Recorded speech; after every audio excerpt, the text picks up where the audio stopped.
So hello दोस्तों, चलिए शुरू करते हैं। आज हम लोग बताने वाले हैं growth and DK of current in LR circuit. काफ़ी आसान सा चीज़ है ये। थोड़ी ही चीज़ है, थोड़ी ही देर तक चलेगी क्योंकि इसमें बस ग्रोथ देखना है और डीके करंट कैसे होता है एलआर सर्किट में। क्योंकि हम पहले पढ़ते थे बच्चों को करंट इलेक्ट्रिसिटी में कि वहाँ पर आरसी सर्किट होता था। तो वहाँ पे क्या होता था बच्चों की आर और सी अवेलेबल होते थे सर्किट में, लेकिन यहाँ पे एल और आर अवेलेबल होंगे सर्किट में बच्चों, है ना। तो मतलब एल आर सर्किट तो बिल्कुल सिंपल है यार। नाम से ही क्लियर है बच्चों कि एल आर है, तो मतलब जो सर्किट बनेगा उसमें इंडक्टर होगा और रेजिस्टेंस भी होगा, बैटरी भी होगा, है ना। बैटरी होगा तभी तो इसमें ऐसे करके करंट दौड़ेगा। लेकिन एल और आर का होना आवश्यक है क्योंकि सर्किट बनेगा एल आर, तभी तो सर्किट बनेगा एल आर। ये काफ़ी आसान सा चीज़ है बच्चों, ग्रोथ एंड डीके। तो सबसे पहले हम लोग ग्रोथ देख लेते हैं, उसके बाद डीके देख लेंगे। इसको ऐसे बोल सकते हैं कि राइजिंग ऑफ करंट, है ना, डिक्रीजिंग ऑफ करंट, इस तरीके से बोल सकते हैं। चलिए यहाँ पे देख लेते हैं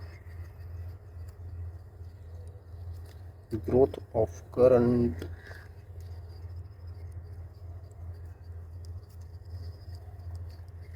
पहले हम ग्रोथ को देख लेते हैं। इसमें मान लेते हैं कि आपको एक सर्किट दे रखा है जिसमें कि एक इंडक्टर है बच्चों, एक यहाँ पे आपको रजिस्टर दे रखा है, एक यहाँ पे आपको बैटरी दे रखा है, एक आपको स्विच दे रखा है। ठीक है। इसका बैटरी का ईएमएफ ई है बच्चों, यहाँ पे रेजिस्टेंस आर है, यहाँ पे इंडक्टर एल है।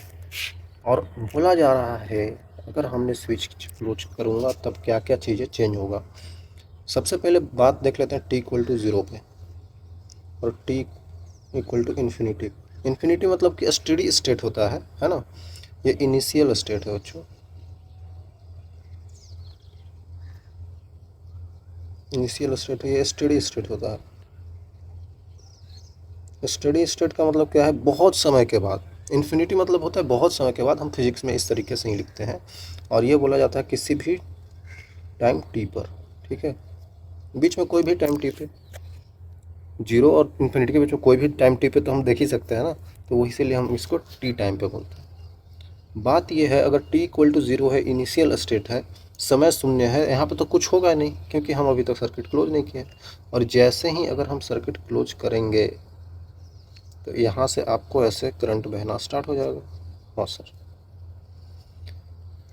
ठीक है। ऐसे रजिस्टर थोड़ा सा यहाँ पे पोटेंशियल डिफरेंस क्रिएट करेगा, लेकिन फिर भी यहाँ पे करंट ऐसे करके यहाँ से निकलेगा, ऐसे करके ये चाहेगा कि इसको पास करके यहाँ तक पहुँचे, तभी तो सर्किट कंप्लीट होगा बच्चों। तो यहाँ से करंट ऐसे करके यहाँ तक जाना चाहेगा और ऐसे ही करंट का फ्लो होगा।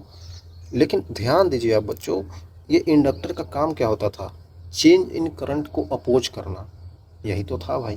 तो चेंज इन करंट को अपोज करना, तो यहाँ से ठीक है करंट यहाँ पे जा रहा है, ये आई का वैल्यू है, इसका वैल्यू क्या होगा, करंट का वैल्यू क्या होगा, potential difference divided by resistance, यही तो होता है करंट, बैटरी का पोटेंशियल डिफरेंस। तो आप यहाँ पे देख सकते हैं ई अपॉन आर हो जाएगा। हाँ सर, ठीक तो है। तो ये जो करंट, मेन करंट इधर जा रहा है, तो शुरू में तो जीरो था, जैसे ही क्लोज किए तो ऐसे करंट को जाना स्टार्ट हो, तो करंट क्या हो रहा है, राइज हो रहा है ना। करंट धीरे धीरे बढ़ रहा है, तो चेंज इन करंट धीरे धीरे बढ़ेगा बच्चों। तो चेंज इन करंट का अपोज करता है, ये जो इंडक्टर है चेंज इन करंट का अपोज करता है। चेंज इन करंट कैसा है, राइजिंग नेचर का है, तो ये इसको अपोज करके इधर कर देगा, है ना। अपोजिंग नेचर तो इधर ही होगा। तो इंड्यूस्ड करंट क्या होगा, इंड्यूस्ड करंट जो होगा बच्चों, इंड्यूस्ड करंट वो इस डायरेक्शन में होगा, उल्टा इसके डायरेक्शन में। हाँ सर, ये सब तो पता है हमको। तो उसके बाद यहाँ पे ये धीरे धीरे पास होने देगा, एकदम से पास नहीं होगा। सडनली चेंज को तो ही तो अपोज कर रहा है, सडन चेंज को अपोज करता है, तो यहाँ से फिर धीरे धीरे पास होगा यहाँ पे, तो टाइम लगेगा। इसीलिए तो हम बोल रहे हैं T equal to infinity time. तो ऐसा नहीं कि डायरेक्ट यहाँ से स्विच बंद किए, यहाँ पे पूरा करंट कैसे सर्कुलेशन होगा, नहीं भाई। यही तो इसका काम है कि एकदम से चेंज को अपोज करना, तो तुरंत नहीं होगा, तो टाइम लगेगा, कुछ टाइम लगेगा। इसीलिए ये सब हम चीज़ पढ़ने वाले हैं। पढ़ ही इसीलिए रहे हैं क्योंकि टाइम लग रहा है, ये रहेगा ही नहीं तो फिर कोई दिक्कत ही नहीं है। आई का वैल्यू ये पंद्रह आर कर दीजिए, है ही नहीं तो कोई दिक्कत ही नहीं है। हाँ सर, बात तो सही है। चलिए ठीक है, तो टी इक्वल टू ज़ीरो पे तो कुछ था ही नहीं, मतलब करंट तो बह ही नहीं रहा था। टी इक्वल टू जब इन्फिनाइट टाइम होगा, जब स्टडी स्टेट आ गया, तो यहाँ से करंट धीरे धीरे यहाँ से पास होने दे रहा होगा। पास होते होते होते होते होते होते मान लेते हैं कि पूरा करंट जो यहाँ से आई नोट बह रहा था, इसको आई नोट मान लेते हैं, जो करंट यहाँ से आई नोट ऐसे करके बह रहा था, पूरा करंट यहाँ तक अब पहुँच रहा है, पूरा यहाँ पे पहुँच रहा है बैटरी के इस छोटे वाले टर्मिनल पे।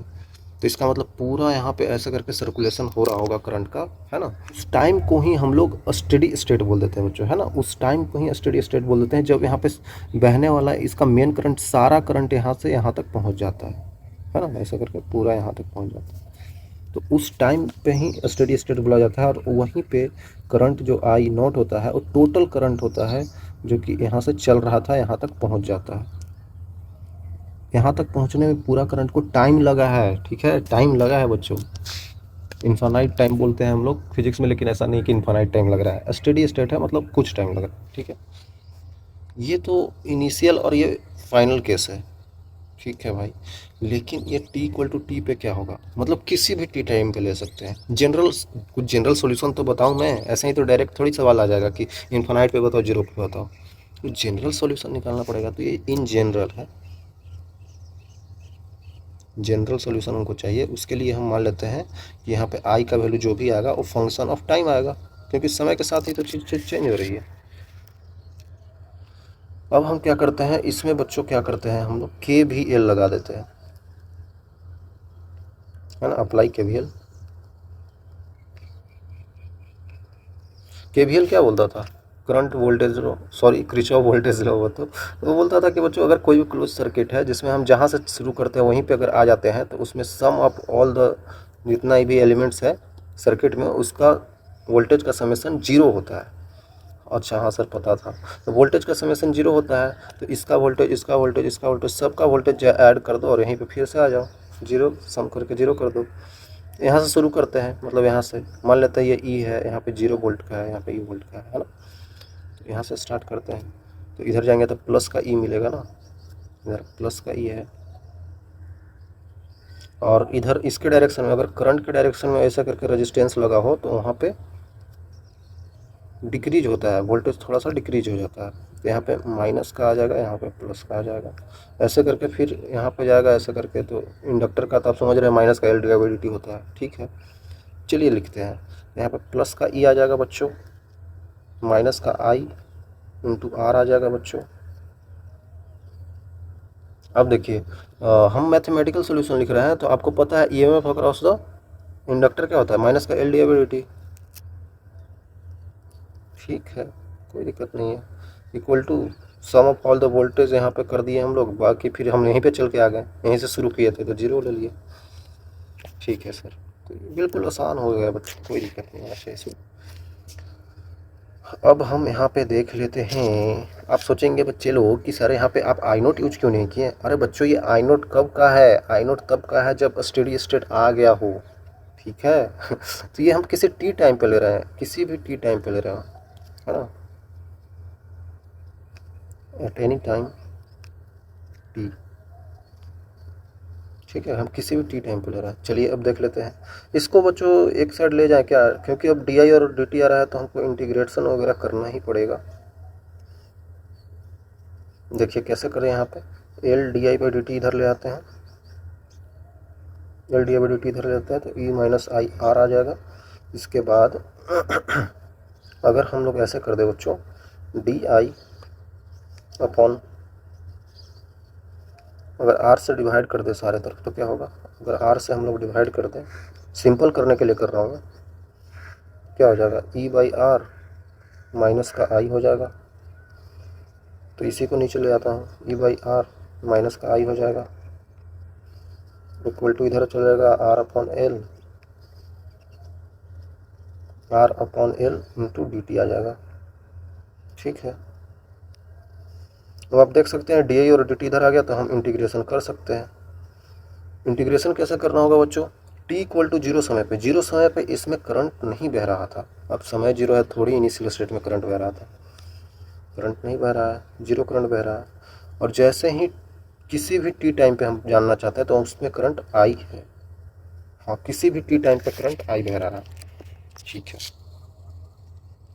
अब हम लोग यहाँ से यहाँ आ जाते हैं,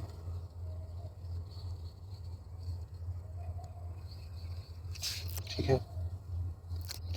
अब अगर देखा जाए बच्चों तो यहाँ पे क्या है, D I upon E by R minus I है, तो यहाँ पे कुछ भी अपॉन में रहता है तो इंटीग्रेशन में आपने देखा एल एन में आ जाता है ना, एल एन टाइम्स, तो एल एन ऑफ हो जाएगा ई by R minus I.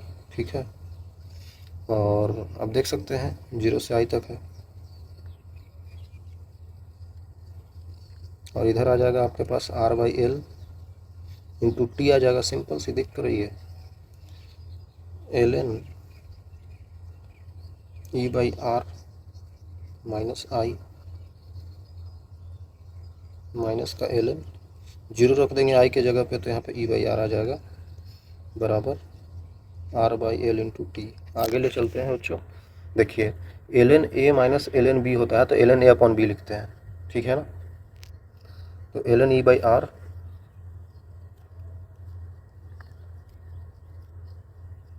L N A by R minus I divided by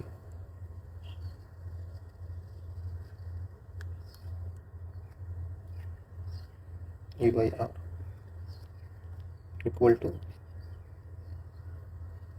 are T by L. देखिए बच्चों ये कट जाएगा तो एल एन आ जाएगा, L N 1 minus R I divided by ई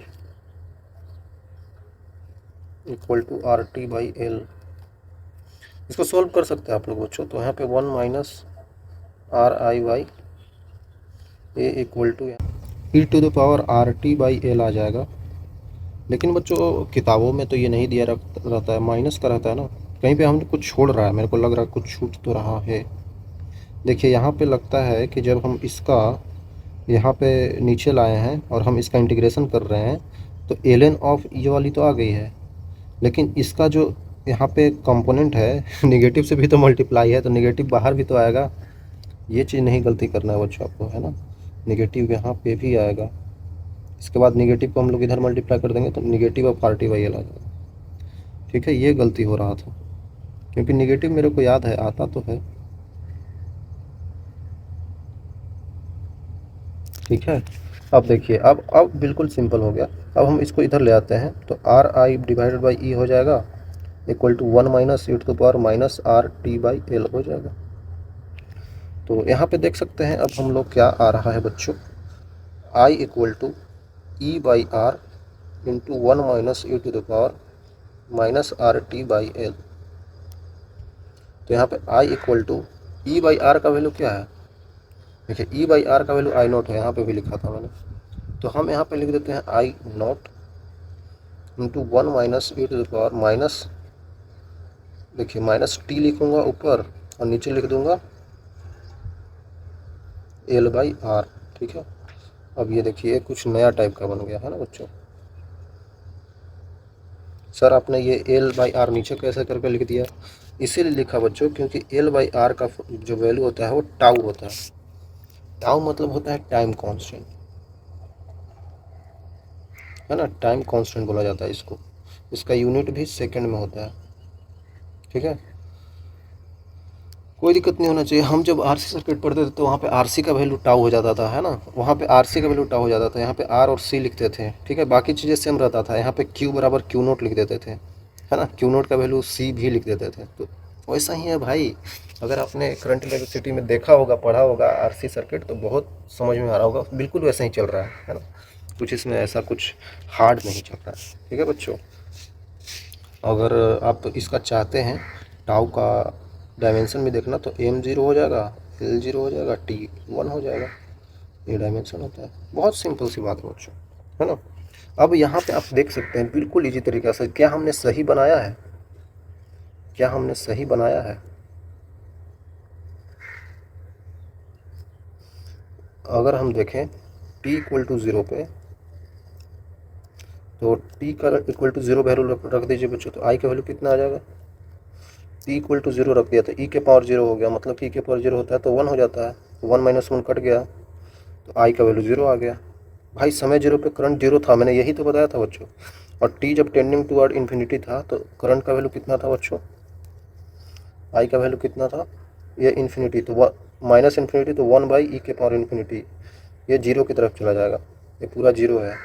तो 1 माइनस 0 1 हो जाएगा, आई इक्वल टू आई नोट आ जाएगा, मतलब ई बाई आर, मतलब आई का वैल्यू ई बाई आर है, और यही तो आई नोट था, यही तो आई नोट था। तो आई का वैल्यू आई नोट के बराबर हो जाएगा जब समय इन्फिनिटी हो जाएगा, जब हम स्टेडी स्टेट की बात करेंगे, है ना, तब यहाँ पे current I by R flow करेगा। और करना भी चाहिए बच्चों, करना भी चाहिए, क्योंकि जब समय इन्फिनिटी हो गया, जब ये अब अपोज ही नहीं करेगा, क्योंकि अब इसमें करंट आई फ्लो कर रहा है। पहले क्या था, चेंज इन करंट फ्लो कर रहा था, धीरे धीरे करंट बढ़ रहा था। अब बढ़ते बढ़ते बढ़ते बढ़ते बढ़ते बढ़ते यहाँ से भी पास होने लगा, यहाँ से जितना करंट पास हो रहा है उतना इधर से आ रहा है, मतलब कि इधर से जितना करंट आ रहा है उतना इधर से पास हो रहा है, मतलब कि भाई ये अब कुछ काम ही नहीं करेगा है ना, क्योंकि स्टेडी स्टेट आ गया ना बच्चों। तो यहाँ से करंट जितना बह रहा है आई नोट, इधर भी करंट आई नोट जा रहा है।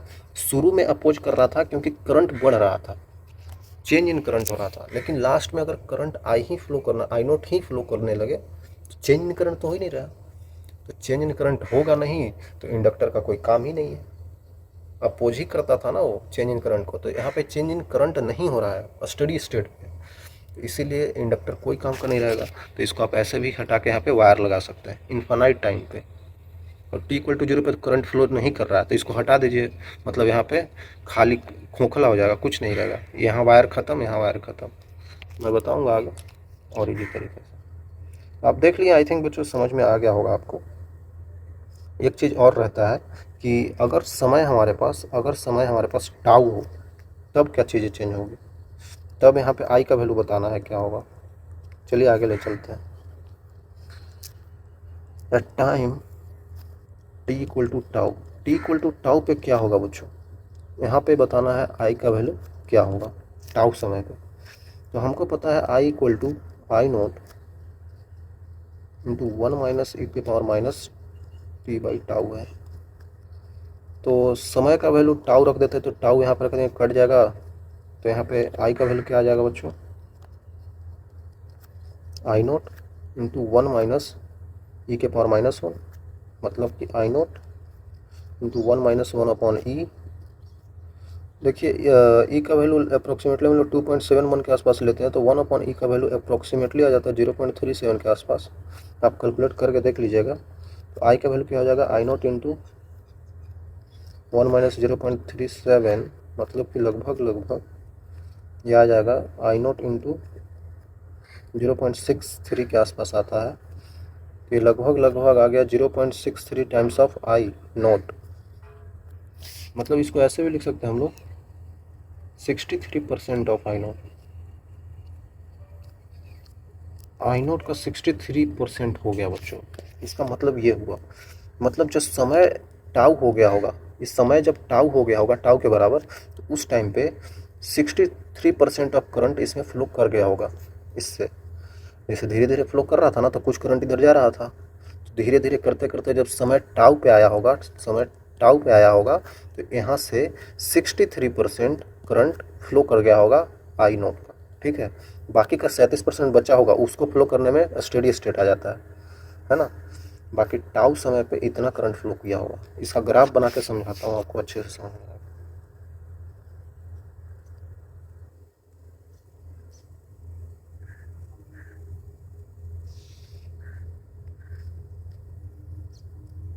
ये देखिए बच्चों, अगर देखा जाए तो जीरो पे करंट जीरो था, जब इन्फानाइट टाइम हो रहा है तो करंट कुछ फिक्स वैल्यू हो जा रहा है आई नोट, मतलब कि, और ई का फंक्शन है तो ग्राफ कुछ ई का फंक्शन में होगा, तो इस टाइप से ग्राफ आ जाता है।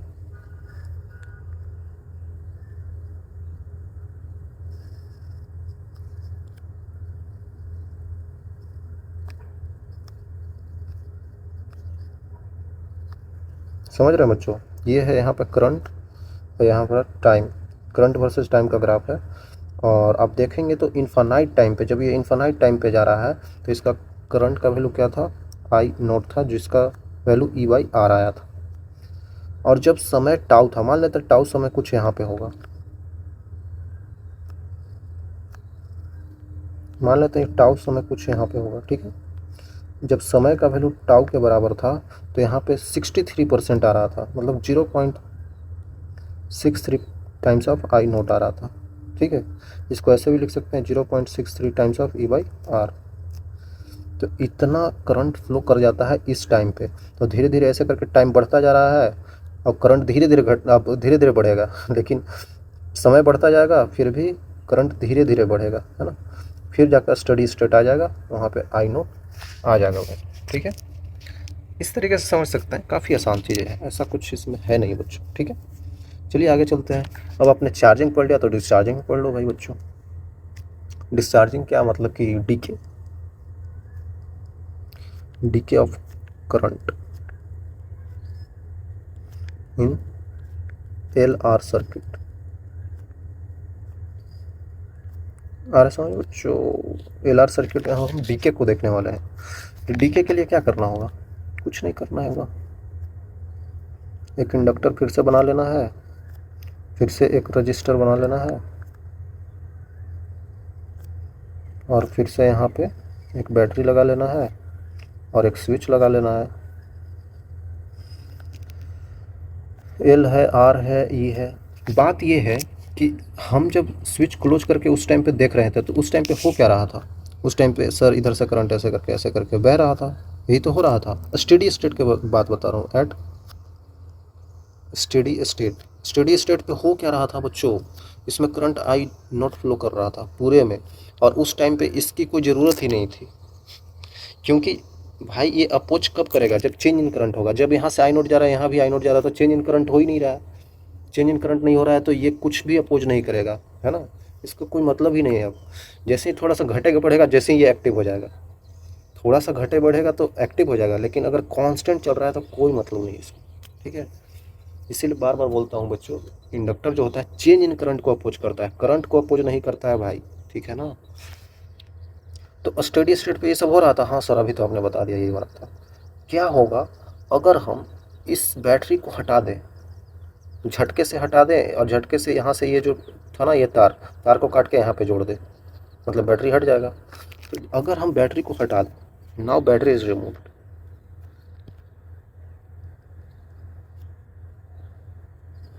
क्यों रिमूव कर रहे हैं, क्योंकि हमें डीके देखना है, इसीलिए।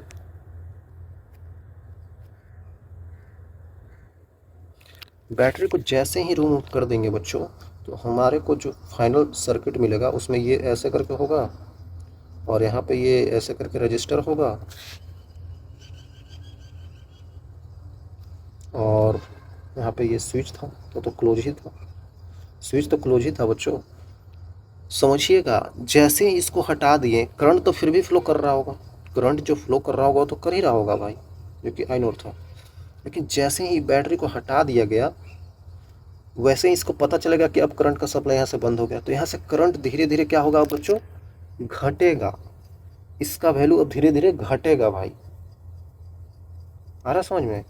अब बच्चों जो यहाँ पे चार्जेस का फ्लो करा रहा था पोटेंशियल डिफरेंस के कारण, वो चार्जेस का फ्लो नहीं करा पाएगा, ज़्यादा क्या अब करा ही नहीं पाएगा। लेकिन इंडक्टर का क्या काम है, चेंज इन करंट को अपोज करना। तो इसको पता चलेगा कि यहाँ पे करंट अब कम आने लगा, समय के साथ करंट अब यहाँ पे आने वाला घटने लगा, तो अब उसको समझ में आ गया अब घट रहा है तो हमको बढ़ाना पड़ेगा।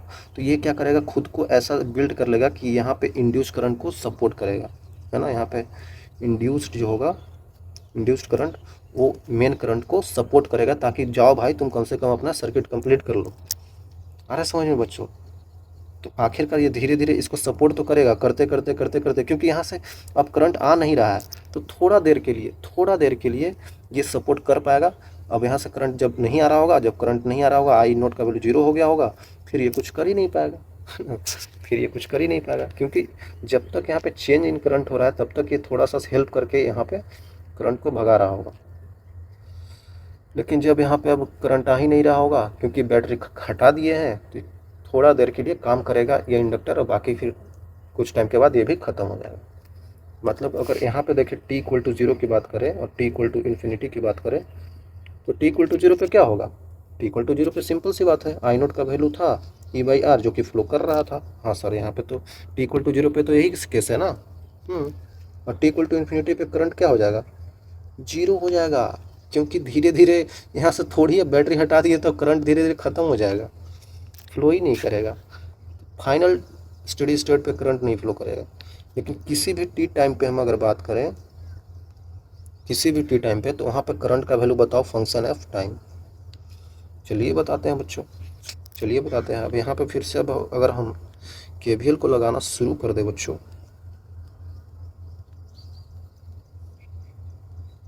Apply KVL, Kirchhoff voltage rule. तो पूरे सर्किट, क्लोज सर्किट में क्या होता है, summation of all the voltage zero होता है।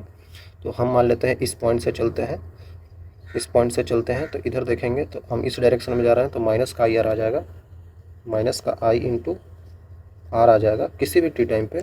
और फिर हम इधर से ऐसे करके बढ़ रहे हैं, तो इंडक्टर का ईएमएफ क्या होता है बच्चों, L negative of L D I by D equal to zero हो जाएगा, सिंपल।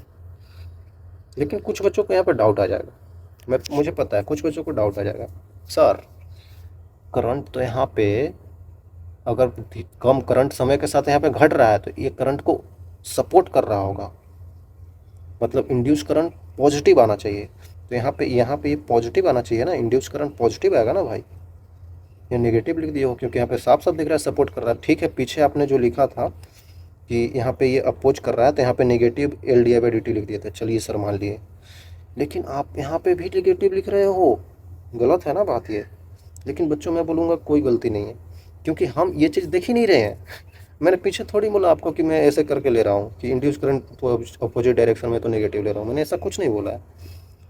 बच्चों आप मैथमेटिकल चीज़ याद कीजिए, आपको छोड़ दीजिए डायरेक्शन वगैरह। आपको मैथमेटिकल में क्या बताया गया था कि भाई अगर करंट फ्लो कर रहा है, चेंज इन करंट हो रहा है तो इंडक्टर के थ्रू, तो उसमें ईएमएफ आता है नेगेटिव का L D I by D T, हमने तो ये पढ़ा है। तो हम किसी टी टाइम पे बस ये कैलकुलेट करना चाहते हैं, हम इसका डायरेक्शन नहीं लेना चाहते। ये फाइनल जो भी आंसर आएगा वो आ जाएगा, हमें नहीं ज़रूरत है करने की बच्चों इसके डायरेक्शन के बारे में सोचने की, वो छोड़ दीजिए आप। मैथमेटिकल फार्मूला तो यही होता है। हाँ सर, तो मैथमेटिकल बस यही लिखिए, क्योंकि हम किसी टी टाइम पे निकालना चाह रहे हैं, तो हम अभी यहाँ पे कुछ नहीं कर सकते हैं, हमें फाइनल अपने आप आंसर मिल जाएगा। हमें क्यों यहाँ पे लिखना है, कोई ज़रूरत ही नहीं लिखने की, क्योंकि हम वो चीज़ निकाल ही नहीं रहे हैं कि हमको इसका आप इंड्यूस्ड ईएमएफ बताइए कि कितना होगा, उसके बाद हम कैलकुलेट करेंगे। वैसा हमने आपको से कुछ पूछा ही नहीं, बस आपको मैथमेटिकल रिजल्ट याद है, वो लिख के चल दीजिए, ठीक है। तो यहाँ पे कितना आ जाएगा बच्चों, L D I by D T का वैल्यू आ जाएगा माइनस का आई इंटू आर। तो यहाँ पर देख सकते हैं डी आई अपॉन आई आ जाएगा इक्वल टू नेगेटिव का R upon L into D T, integrate कर देंगे हम। बच्चों आपको फिर से मैं बता रहा हूँ, यहाँ पे आप छोड़ दीजिए, हम डायरेक्शन लेकर बना ही नहीं रहे हैं, हमको बस सोल्व करना है कि करंट फंक्शन ऑफ टाइम कितना आएगा, समझ रहे हैं। तो हम मैथमेटिकल चीज़ का यूज कर रहे हैं, लास्ट में ये अपने आप एडजस्ट होकर जो आंसर आना होगा आ जाएगा। हम इस रिजल्ट का बस यूज कर रहे हैं, हमें डायरेक्शन देखने की ज़रूरत नहीं है, ठीक है। बस मैं यहाँ समझाने के लिए बता रहा हूँ कि ऐसा ऐसा हो रहा होगा, जीरो समय पे ये, इन्फिनाइट समय पे ये, ठीक है। यहाँ पे यूज नहीं करने की ज़रूरत है। सर करेंगे तो क्या हो जाएगा, करेंगे तो यहाँ पे थोड़ा रिजल्ट गड़बड़ आ जाएगा हमारे पास, है ना, हमारे पास रिजल्ट थोड़ा गड़बड़ आ जाएगा, जो कि हम गड़बड़ नहीं करना चाहते हैं। तो यहाँ पे टी इक्वल टू जीरो समय पे यहाँ पे करंट इसमें ई बाई आर फ्लो कर रहा था, हाँ सर। लेकिन जब किसी भी टी टाइम पे हम बात करें, तो इसमें करंट कितना फ्लो कर रहा था बच्चों, आई फ्लो कर रहा था, मान लेते हैं। तो यहाँ पे अब ऐसे आ जाए हम लोग, तो यहाँ पे देखिएगा बच्चों एल एन ऑफ आई आ जाएगा। एल एन ऑफ आई कहाँ से कहाँ तक वेरी कर रहा है, ई अपॉन आर से आई तक, और यहाँ पे माइनस का R by L into T आ जाएगा, simple. L N I minus L N E by R equal to minus R T by L. यहाँ से आप देख सकते हैं ये क्या आ जाएगा, L N of E divided by, sorry I divided by E, और आर ऊपर चला जाएगा, इक्वल टू माइनस का आर टी बाई एल। क्या करें, अब चलते हैं आगे लेकर इसको। तो I E divided by, sorry क्या लिख रहा हूँ equal to E to the power minus R T by L, ठीक है बच्चों, यहाँ तक ठीक है, हाँ ठीक है। तो यहाँ से बच्चों आप लोग आई का वैल्यू निकाल सकते हैं, E by R E to the power minus का आर टी बाई एल आ जाएगा।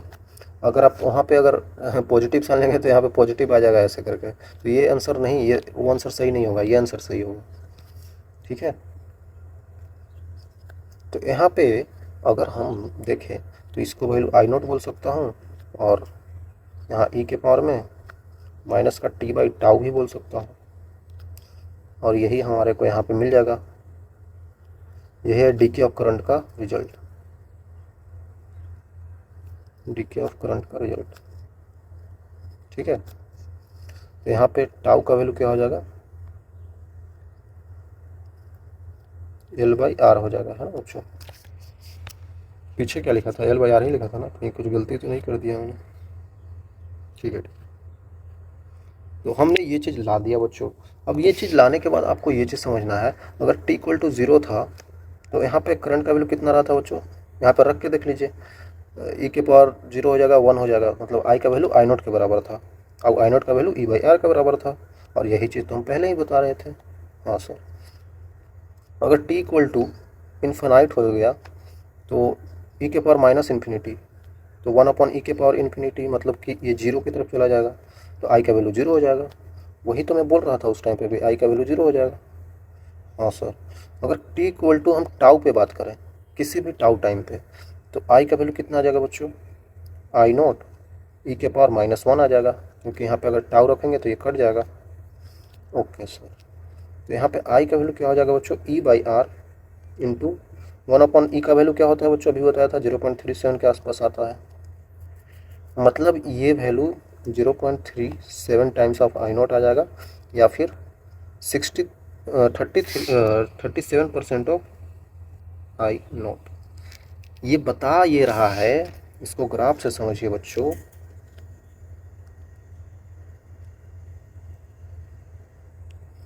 ये बताने की क्या कोशिश कर रहा है, ये करंट वर्सेस टाइम का ग्राफ है, ये बताने की कोशिश कर रहा है 37% ऑफ करंट डीके हो चुका है ना, यहाँ पे डीके हुआ है बच्चों, 37% ऑफ करंट डीके हो चुका है टाउ समय पे, क्योंकि यहाँ सप्लाई तो बंद हो गया है, करंट का सप्लाई बंद हो गया है, तो जो भी यहाँ पे करंट बचा हुआ फ्लो हो रहा होगा तो उसमें 37% डीके हो गया होगा टाउ समय पे, और उसके बाद चलते चलते चलते चलते और डीके हो रहा है, और डीके हो रहा है, समय स्टेडी स्टेट पहुँच गया, तो वहाँ पे सारा करंट, सारा आई नोट करंट डीके हो गया होगा, ये बोल रहा हूँ। ठीक है, मतलब समय के साथ यहाँ पे करंट डिक्रीज हो जाएगा बच्चों, मतलब कि अगर समय इनफाइनाइट हो गया तो करंट जीरो की तरफ जाएगा, तो समय इनफाइनाइट हो गया तो करंट जीरो की तरफ जाएगा, कुछ इस टाइप का रिजल्ट आ जाएगा, है ना। देख रहे हैं, समय जैसे ही इनफाइनाइट की तरफ जा रहा है तो यहाँ पे करंट जीरो की तरफ चला गया, शुरू में तो करंट इसके पास आई नोट था। किसी भी टाउट समय पे अगर हम देखना चाहें, किसी भी समय टाउ पे अगर हम देखना चाहें तो इसमें करंट कितना फ्लो हो गया, डीके हो गया था 0.37% ऑफ आई नोट। समझ रहे हैं, यहाँ आई नोट से घट के आ गया है यहाँ तक, मतलब कि इस टाइम पे ये डीके होकर इतना परसेंट डीके हो चुका है, और जैसे जैसे यहाँ पे टाइम बढ़ता जाएगा बच्चों, वैसे वैसे यहाँ पे ये और ऐसे करके डीके बढ़ता जाएगा, बढ़ता जाएगा, बढ़ता जाएगा, यहाँ पे फिर जीरो हो जाएगा, है ना, जीरो की तरफ चला जाएगा। ये धीरे धीरे ऊपर से ऐसे करके नीचे की तरफ बढ़ रहा है, डीके हो रहा है, नीचे की तरफ आ रहा है, यहाँ पे बच्चों धीरे धीरे यहाँ समय के साथ ऐसे करके बढ़ते बढ़ते बढ़ते बढ़ते ऊपर की तरफ जा रहा था। ठीक है, आई थिंक आप समझ रहे होंगे बच्चों, बहुत आसान सा चीज़ है, इसमें कुछ ऐसा है नहीं। अब आपको बिल्कुल सिंपल से बता देता हूँ, मतलब कैसे बिहेवियर होता है ना, behaviour of inductor in LR circuit, ये कभी कभी यूजफुल हो जाता है। एलआर सर्किट में आप देखेंगे तो कैसे किस टाइप का बिहेवियर होता है इंडक्टर का, वो हम दिखाने वाला है। मान लेते हैं इंडक्टर इस टाइप से कनेक्टेड है बच्चों, और मान लेते हैं कि यहाँ पे आपको इस तरीके से रेजिस्टेंस फिर से दे रखा है, यहाँ पे वही बैटरी लगा रखा है, यहाँ पे वही स्विच लगा रखा है, छोड़ दीजिए अभी, तो ये आर है, ये एल है, ये ई है, ये टी इक्वल टू जीरो का सिचुएशन है। ठीक है, तो इसके बाद जस्ट अगर हम स्विच क्लोज करिए, जस्ट जस्ट क्लोज किए, तो उस टाइम पे क्या होगा वो दिखा देता हूँ मैं आपको।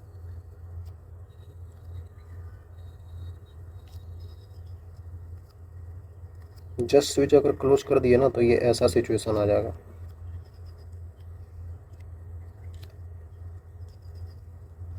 जस्ट आफ्टर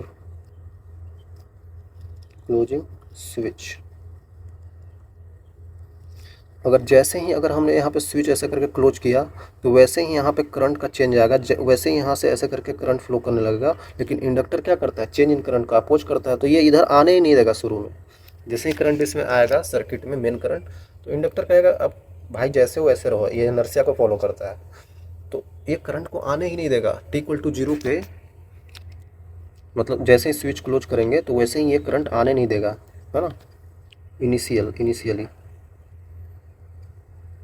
इनिशियली ये आने ही नहीं देगा। लेकिन जैसे ही अगर समय इनफाइनाइट होता है, स्टेडी स्टेट आता है,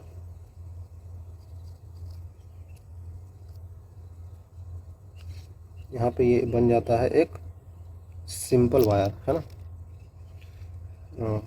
after long time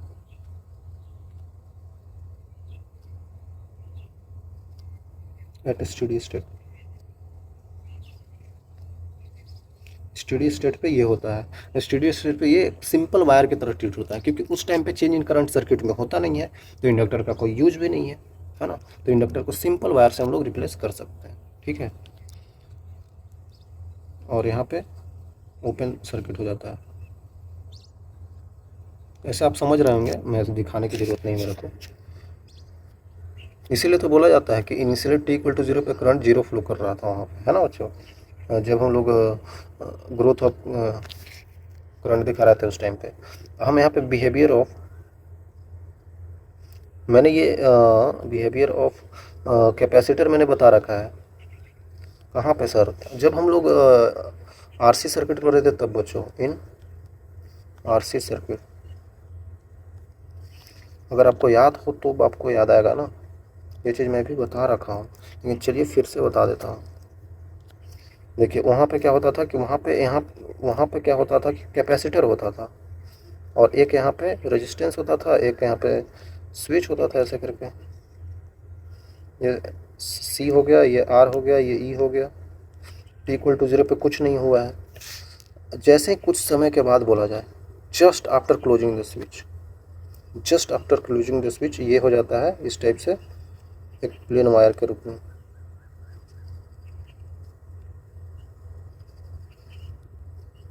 just after the closing switch, जैसे ही स्विच को क्लोज करेंगे वैसे ही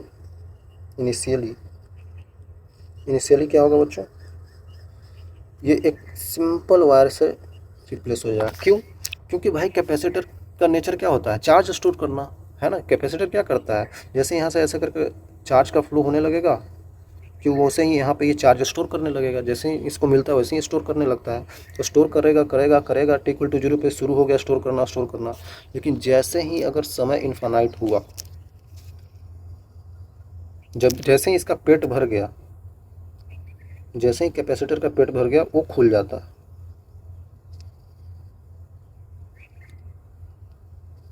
है ना बच्चों, वो खुल जाता है आफ्टर लॉन्ग टाइम।